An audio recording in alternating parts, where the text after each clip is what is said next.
wage.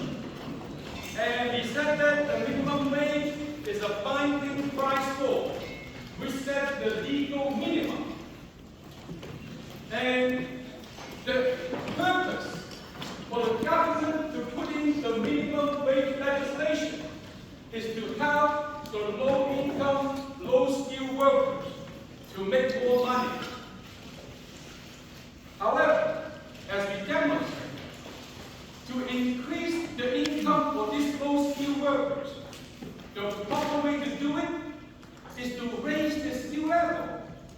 If they get more skills, then they can earn more, instead of putting in the minimum wage, artificially jacking up the wage for these workers, which is suppressing the symptom. Low income for these low-skilled workers is just the symptom. To cure the disease, we need to give them more skills so that they can earn more income. And in the graph, that's what we saw last week about the minimum wage graph. And now, what other problem we will see in the economy, in the society, in the market, when we have the minimum wage?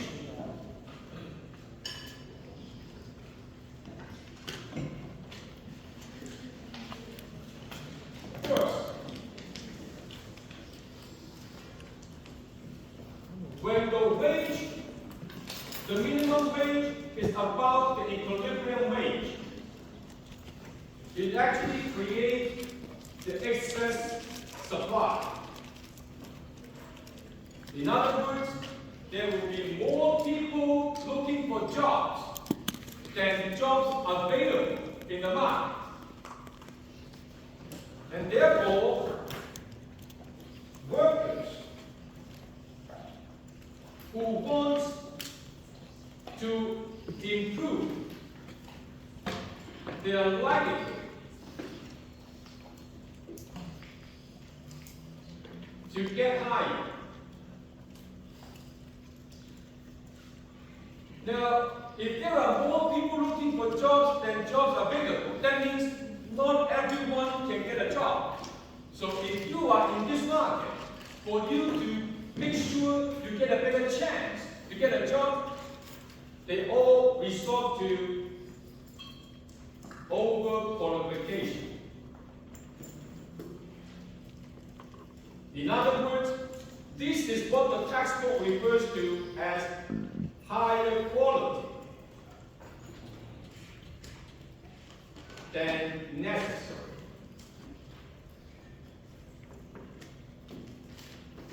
Now, what seems to be the problem when we have higher quality than necessary in this market? Now, if you ask your grandparents or your parents 30, 40 years ago, when you walk into a bank, the bank tellers, they were all high school graduates.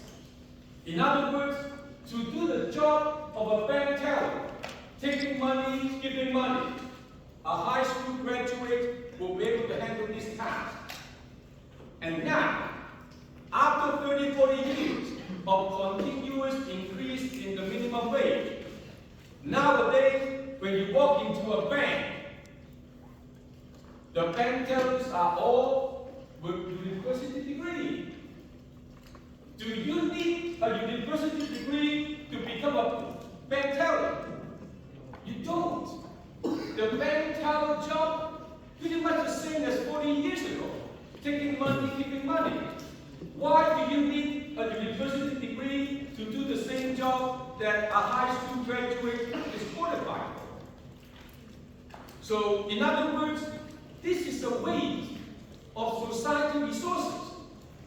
You train people to get more skill, but they are not getting a chance to use their skill. Instead, they use their qualification to improve their chances of getting a job because we have excess supply in voluntary unemployment. So, this is not optimal. This is not efficient for people to be overqualified for the jobs.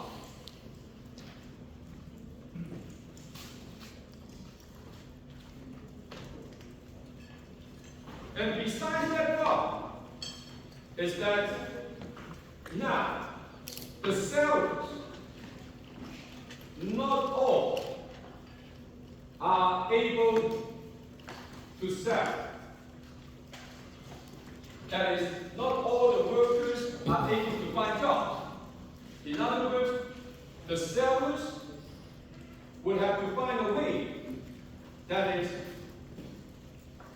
under the table deal.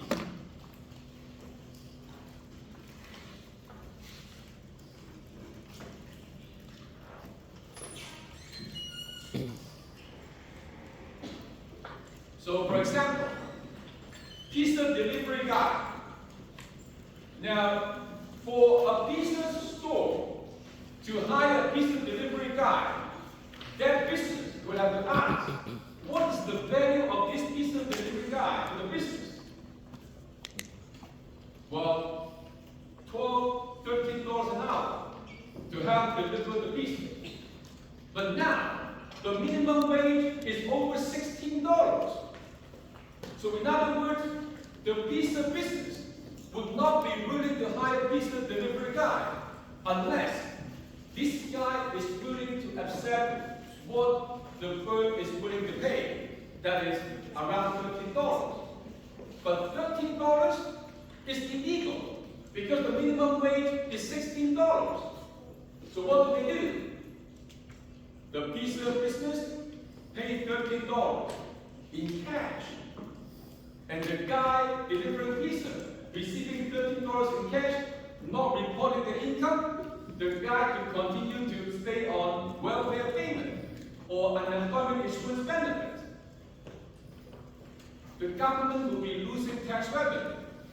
And the minimum wage would induce people to do this kind of under-the-table deal, which is breaking the laws.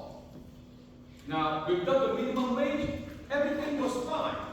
But with the minimum wage, not only people seeking to overqualify themselves to get a job, wasting social resources, but also inducing people to break the law. And now, we're going to move to the opposite of the example. That is, we are applying this to the rental housing market.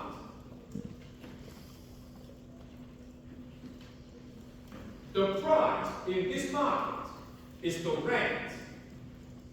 The quantity in this market is the number of housing units.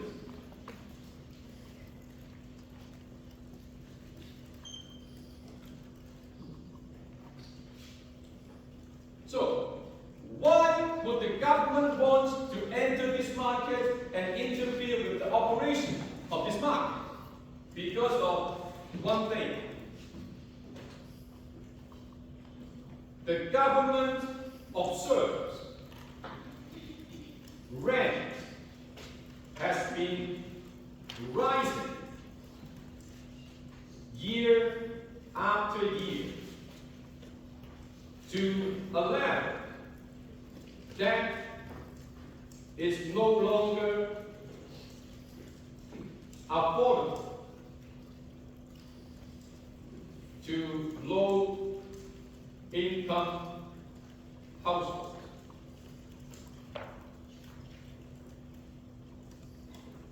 So this is why the government steps into the market, because the government worries the low-income households, they would not be able to afford a decent place to live. Now, not able to afford doesn't mean they don't have money to pay rent. It simply means if they pay rent, they don't have enough money left for them to get other basic necessities, like food for the kids, winter clothing, winter jacket for the kids.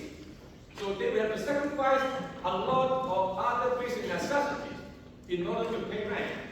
And therefore the rent has become unaffordable. And the government concludes the reason why the rent has been rising year after year is that it perceives a shortage in this market. Now, keep in mind, the government perceived, the government thought there was a shortage. And what we learned in chapter 3 is that supply-demand process, when we have a shortage, it will push the price higher and higher as the market adjusts. That's what the government thought. The price keeps on rising year after year because there must be a shortage in the market. But in fact, there was no shortage. And now, let's see how we can apply the price control analysis and see what the government did, whether it can achieve its policy objective or not, and what problem it raises.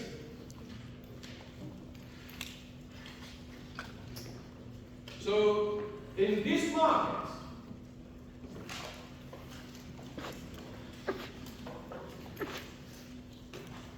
the demand for rental housing unit is a typical demand curve, downward slope. And the supply is vertical. So here we have the equilibrium rent and the equilibrium number of rental housing units in the market. Supply equals demand. Let's take a step back. Why the supply curve is vertical? What SM stands for? SM stands for the supply of rental housing units in what we call the market period. Now, in terms of duration, in the housing market, the market period refers to 1 to 3 months.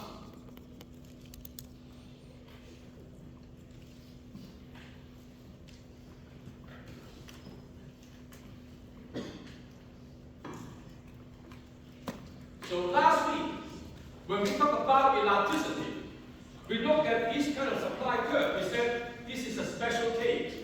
Vertical supply curve, a special case because it is perfectly inelastic. The quantity supply does not respond to the rent. Whether the rent is higher or lower, the quantity supply is always the same. So why is that the case? In the rental housing market, the rent goes up, the landlords cannot bring more units to the market in 3 months' time. When the rent comes down, the landlords cannot take this this rental unit out of the market. Now, the reason is 3 months is too short for the landlord to make any adjustment if the market rent changes. For example, you live in a house. Now you plan to rent out your basement for, let's say you have a house near this campus. Lots of U of T students looking for a place to rent. Now you decide to renovate your basement. Turn your basement into a rental housing unit. Rent that unit to some U of T student, a scholar. You cannot simply put a note outside your house. It's like, you want a rental place? Come to my basement. You can't do that. Because first, you need to renovate your basement to comply with the fire regulation. The simplest example would be, you have to have a kitchen in the basement, a bathroom in the basement, and most important, the basement rental unit must have its own entrance and exit for fire safety reasons. So we have to hire some contractor. Before they can start working on the basement, they need to get the city approval for the permit to start working. Apply for the permit, find the contractor doing the renovation. Takes you several months. And not to mention, before you can rent it out, you have to ask the city inspector to come in and check the unit for safety before you can actually rent it out. Otherwise, your insurance company will not cover if anything goes wrong. So in 3 months' time, you cannot simply convert your basement into a rental unit. Now what about if the rent drops? Can the landlord take the rental basement unit out of the market? The answer is no. You cannot do it. You cannot simply say, the rent dropped. I don't want you to live in my basement anymore. Get out. You guys signed a lease. You have to wait for the lease to expire. Or you need to give your tenant some notice so that your tenants can find another place to move to. So in 3 months' time, the landlords cannot bring more units to the market. The landlords cannot take any units out of the market. That's why the supply curve within the 3-month period is vertical, perfectly elastic. And now, what the government observed is the market equilibrium rent. And keep in mind, the market is in equilibrium, no shortage. But the government considered this equilibrium rent being too high, and therefore, low-income households cannot afford.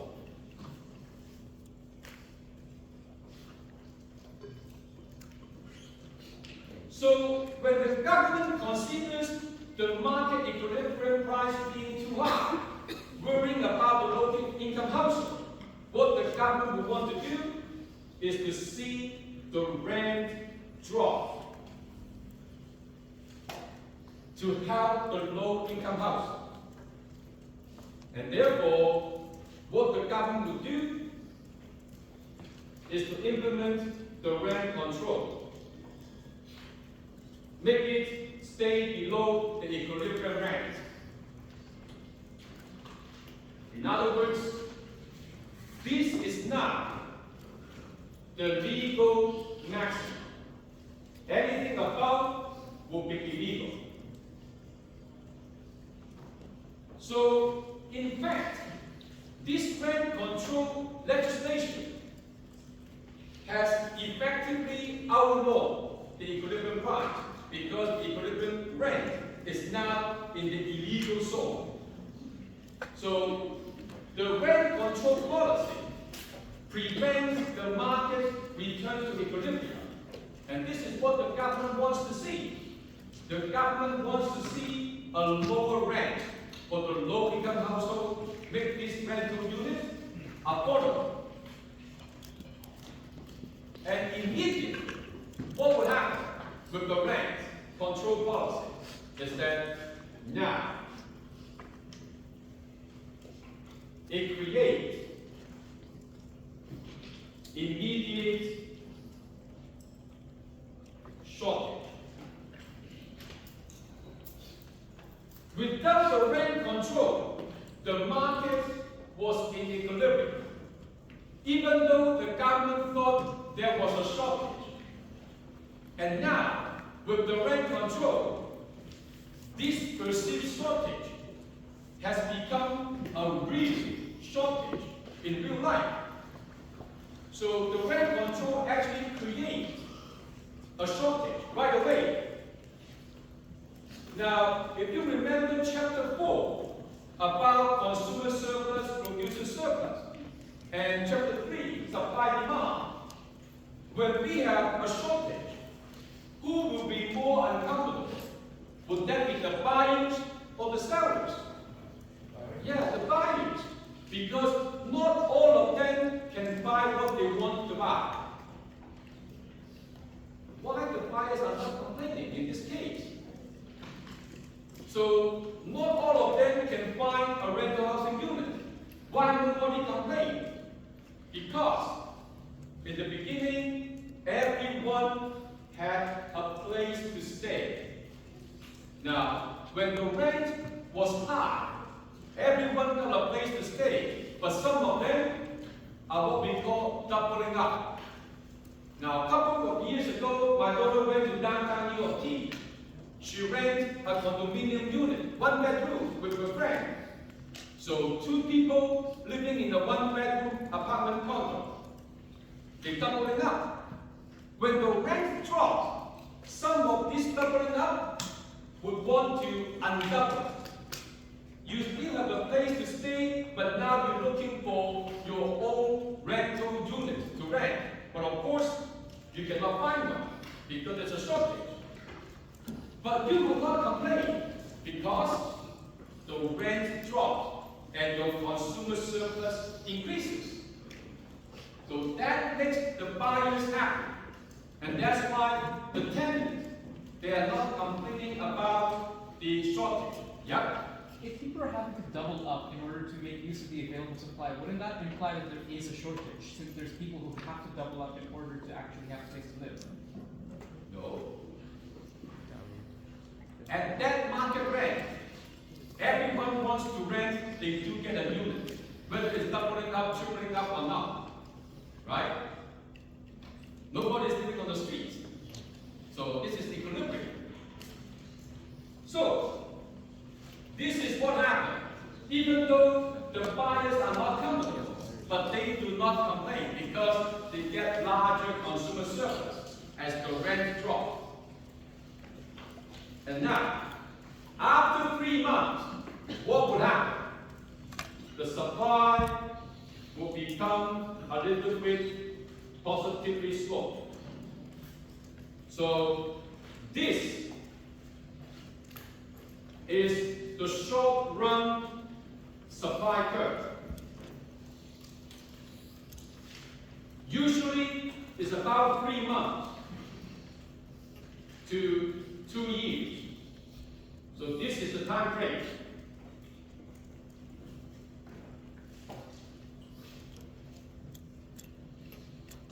The market period supply is vertical because it is perfectly inelastic. The short-run supply has some positively slope. That means it is not perfectly inelastic. It has some elasticity. Because, remember, the determinant of elasticity of supply, the most important determinant is time. When you give the landlord time, they will be able to respond. So in 3 months, nothing they can do. But more than 3 months, they start to adjust. When you give them more than 3 months, now the adjustment takes place. In this graph, what we see is some of this rental unit is now being taken out of the market.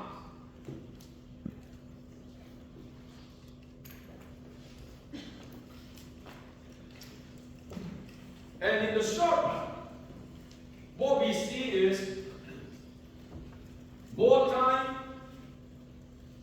larger shortage. This is the short-run shortage. So, you may wonder, why giving the landlords more time, they are taking these units out of the market? One explanation, some of these landlords, they are investors. So for example, you buy a condominium unit in downtown and you need a mortgage. You rely on the rental income to help you pay the mortgage. Everything was fine if you could get the equilibrium rent. Then the rental income will help you pay the mortgage. No trouble. But now, because of the rent control, your rental income drops. You don't have enough money to pay mortgage. You have no choice but to sell the unit. Now, someone would ask, selling the unit? No problem. The new owner can keep the tenant in there. But the reality is, if you want to sell your unit, you have to kick the tenant out. No one would want to buy a unit with someone living in there. So if you want to buy the unit for yourself to live, definitely you don't want anyone to be living in there. Unless that is Taylor Swift. You don't mind sharing the room with Taylor Swift. If you want a rental property, you want the tenant out because you want to start a new lease. You don't want to start with the previous lease of the previous owner. Either way, the landlord will have to kick out the tenant and sell the unit, and the unit will be out of the rental housing market. This is one reason.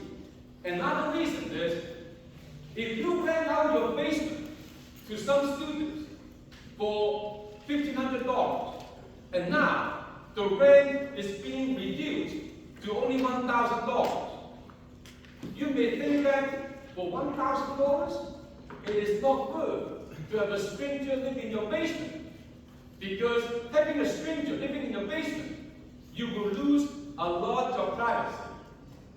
For example, at night time, when you try to go to the kitchen and get something to eat, your tenants in the basement will know. When you walk along the floor to the kitchen, not to mention a lot of the things that you want to do at night will create noise. Well, I let you imagine what that is. So, for the loss of privacy, some landlords will want to take the rental housing units back, and that will also take some units out of the market. And we know, whenever the shortage is getting worse, we will start to develop a black market.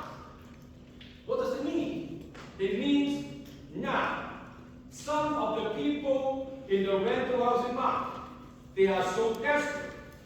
Now they are going to pay this black market rent in the short term, which is even higher than the equilibrium rent.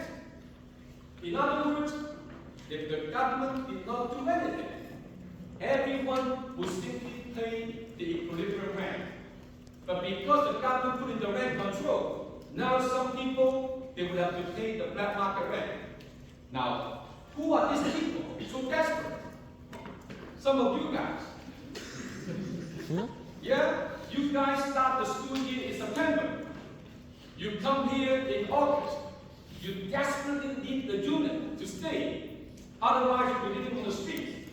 So that's why you'll be willing to pay more, the black market rent. Another type of people who are so desperate, the people getting divorced. Now, it would not be making sense for a divorced couple to live in the same unit anymore, unless you want to see them kill each other. Or people getting married. When people getting married, they need to have their own unit. So these are the people who are desperate, looking for a rental unit, and that's why they don't mind to pay more. But wait a minute. Didn't we say this is the legal maximum? How do people pay more? There are many different ways. The landlord can charge more than the rent control. For example, initially, when the tenants are paying the equilibrium rent, the unit comes with a free parking. And now, because of the rent is being reduced, all the new tenants, they will have to pay for the parking spot. So with the parking spot included, the rent will be even higher than the initial equilibrium rent. Not to mention, the landlord can charge you a lot of different fees, like in the winter, sidewalk shuffling, cleaning fees, garbage pickup fees, common area cleaning fees, all kinds of fees. And the one that is most common is what we call the key money. So if you want to see the unit before you make a decision to rent, you need to get a key. They will let you have a key, but they will charge you $200. Why? Well, because I have to send my superintendent to go to Canadian Tire to get a spare key for you. That's why I need to pay him. That's why I need to charge you. All these kind of extra fees will compensate for the lost rent, sometimes even more. And now, as we see the pattern, more time allowed, units will be taken away. And now, as we move to the long run, the supply in the long run you give the landlord more than 2 years' time, they will take even more units out of the rental housing market. And now, what we see is the shortage in the long run is even worse than the short run. That means over time, the problem will only get worse. It will never get better. So now, what are these units? One explanation for that is because of the lower rent, some older buildings, the landlords, they don't get enough revenue to properly maintain their buildings. And therefore, the buildings start to deteriorate to a level it's not safe for people to live in there anymore. So they have to tear down the entire building. Now, if you pay attention to the news, in winter time, once in a while you see the entire new rental housing apartment building. No electricity, no heat. But because the landlord doesn't have money, and the rats are everywhere. The rats fighting on the electrical wire. That's why the building has no electricity. All this will add up to the fact that reduced rental income, reduced ability for the landlord to upkeep their buildings properly. And therefore, some buildings will now have to be taken out. On the other hand, some landlords, they deliberately reduce the maintenance, let the building run down so that they can tear down the building, rebuild it as a condominium for sale. So if you have a rental housing building, you are stuck with that building under the rent control, nothing you can do. But if you let the building run down, you tear it down, you develop building a new condominium. Now you can sell all the units, get your money, and go elsewhere, leaving the rental housing market. So this is why, if you give the landlords more time, more units will be taken off the market. Not individually. We're talking about large scale. The entire rental housing building is now being removed. And as the long run shortage is getting larger, obviously we would expect the black market rent in the long run is even higher than the one we see in the short run. If the government didn't do anything, everyone would have to pay the equilibrium rent. The more the government tries to help, the worse the situation gets as time goes by.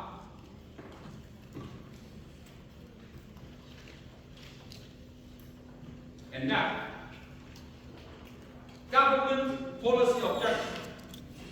What does the government plan to achieve with the rent control?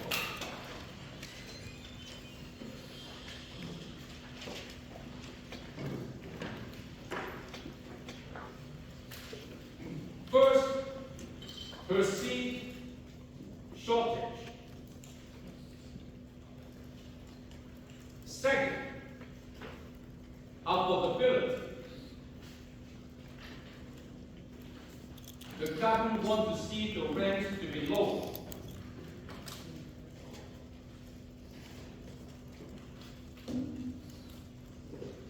So, this is the fifth lecture for the first year microeconomic course in the university. And now you tell me, if you want to see the price drop in the market, and you want to get rid of the shortage, what is the proper policy? I.e., which curve do you want to shift in the market? Supply or demand? Supply. Because in chapter 3, we learned when you increase supply, the price will drop, the quantity will rise. The increase in quantity will solve the shortage problem. The drop in the price, that is the drop in the rent. So in other words, If you increase supply, this is the correct policy, like killing two birds with one stone. We're not even halfway through the first year introductory course, and you know the proper policy to solve this problem. And the government has economic advisors who get master's degree, PhD degree. How come the government doesn't know it? The government knows it, but the politicians, they don't want to do it. Why? They increase supply 5 to 10 years. To find a piece of land and to get the land ready, i.e., you put in the roads, the drainage, the sewage, electricity supply, all kind of stuff, and get the blueprint, get the zoning approved, get the developer, contractor, bill, inspectors, everything. It takes at least 5 to 10 years. Why the politicians will not do it? The proper way to solve the problem correctly. Well, because we're in a democratic society. Election every 4 years. In other words, the politicians, they may not live to see the end result. In other words, everyone knows the winter is coming. It's getting cold. So we need to get the winter coat ready. But if you try to tell this to a butterfly, the butterfly will not live to see winter. The butterfly will not understand, because the butterfly's life cycle is only 6 months in the summer. Just like the politicians, their life cycle, they live 4 years at a time. So if you live 4 years at a time, would you want to invest long term? You may not live to see the result. So this is why the government, they knew the proper policy, but too bad, decisions are made by politicians, and they have their own agenda. What did they vote for? Is like the minimum wage. Quick fix. Quick fix is easy. All you need is the people at Queen's Park raise their hand. Raise their hands, yay, yay, yay. Then the rent control policy will be passed. But that, again, is only suppressing the symptom. You are not curing the disease. So if you only suppress the symptom, not cure the disease, in the end, the patient dies. The patient will only get worse. The patient will not get better. So, if you look at the news, in the last 2 years, our previous mayor, John Tory, he mentioned something, we may need to bring the rent control back. Some politicians are talking about bringing the rent control back. I'm not sure they have some kind of Alzheimer or what. We had rent control in the 1970s. John Tory lived through that period. Even Vivian Chow, she also lived through that period. They are old enough to be in the society in the 70s. And all the rent control abolished in the Western world after the 1980s. Why? Because it didn't work. It didn't work in the past. What makes them think it will work now? I don't know. Maybe it is a topic that they think it can win them a lot of votes. That's why they think it's popular to talk about it. But this is a bad policy. And now, when we look at rent control and minimum wage, the rent control, the target group is a low income household. So, what are the common characteristics of low income household? Younger family.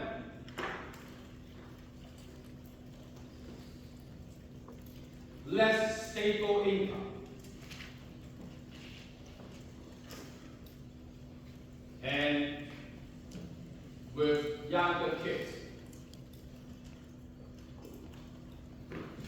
So when you form a household, that is, when you get married, most of you will be making less money than your parents because your parents have been working for decades.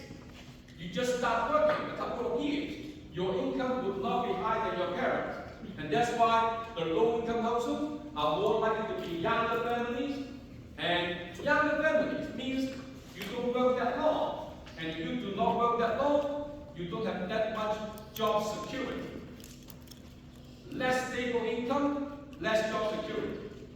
And also, if you have kids, the kids must be young. What seems to be the problem for this target group? And don't forget, rent control creates shortage. When we have a shortage, this is the seller's market. Without rent control, the market was in equilibrium. With rent control, now we have shortage in the market. In other words, imagine yourself as an owner of an apartment building. Now, one unit in the building is vacant. You put a sign outside your building, vacant unit available. One unit vacant, now you get 4 or 5 people applying for that unit. Now you can choose someone you like. Ask yourself, if you want to rent out that vacant unit, would you want to take younger family or a more mature family? Would you want to take a tenant with stable income or less stable income? Would you want to rent your unit to families with younger kids or absolutely no kids? The landlord would always cross out these people. They want to have stable income for their tenants so that they can pay their rent on time. Landlords, they don't like kids because kids, they pretty much consume the unit. They like to draw on the wall, they like to bang their toys on the wall, and accidents happen every day. They wet the carpet, they scrap the hardwood floor. So it will be much more expensive to maintain the unit if the unit is rented out to families with young kids. Because of the shortage, the target group is now being discriminated against. Without the rent control, no shortage, this group will not be discriminated. And because of the rent control, it creates a shortage. Now the very same group the government wants to have is actually hurt by the government policy. So what the heck is going on? The minimum wage and the rent control, everything goes wrong. Why? One simple reason. Minimum wage, rent control, they belong to what we call the price control policy.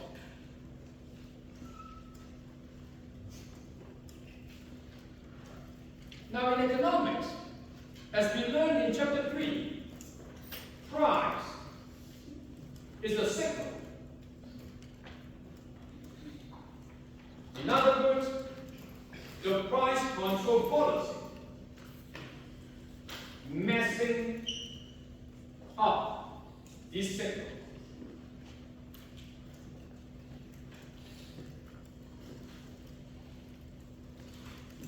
Anyone knows the busiest intersection in Canada? Where is that? In downtown. Yonge and Dundas.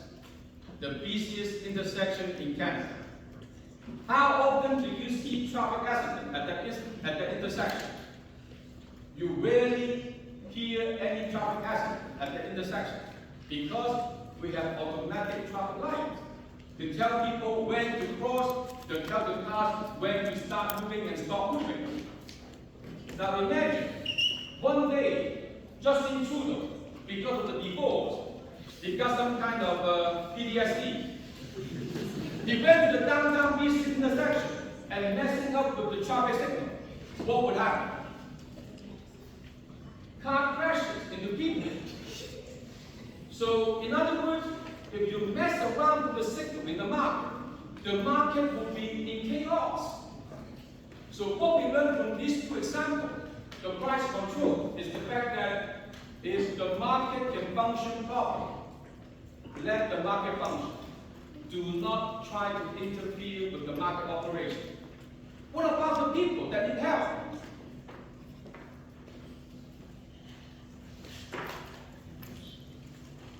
Low income. Give them skills. It will increase their income. High rent. Increase supply. The rent will come down. So, in this course, we learn about the basic operations of the market so that we can figure out what causes the problem and focus on the source of the problem and deal with the problem. That is to cure the disease, not to suppress the symptom. All right? And now, we have seen enough of the government messing up the market on the price side. And now, quantity control.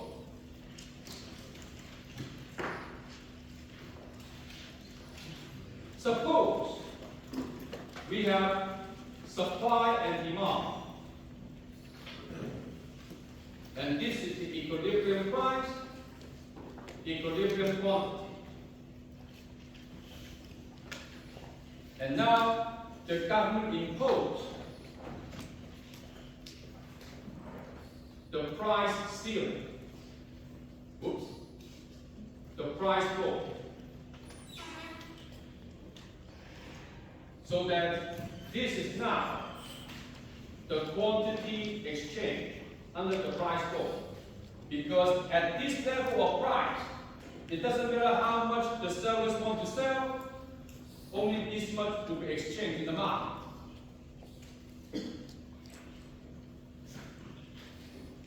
So, the price floor policy will get us exactly the same outcome as the quantity control, what we call the quota. How come? Well, imagine if the government set this as a quota, that is, the sellers are not allowed to sell more than this quantity. The supply curve becomes this as the original supply curve. That is, the sellers can bring more units to the market as the price goes up, only up to the quota, because this is the maximum quantity allowed for the sellers. Once the sellers they have used up the quota or reached the quota, they cannot increase the quantity anymore, and then the supply curve becomes vertical. So now this is the effective supply under quota. And what do we see? In the market, everyone paying this price, and we have this many units being bought and sold. So in other words, the quota policy will give us exactly the same result as the price floor if the government takes the right quantity to set as quota. And of course, the quantity control can come in another form. That is, this time around, the government wants to mess it up, the equilibrium quantity.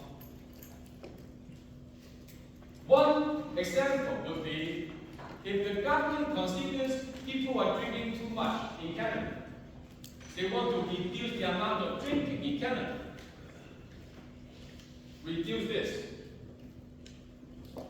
In other words, the government wants to discourage people from drinking. The best is to put a punishment, a penalty.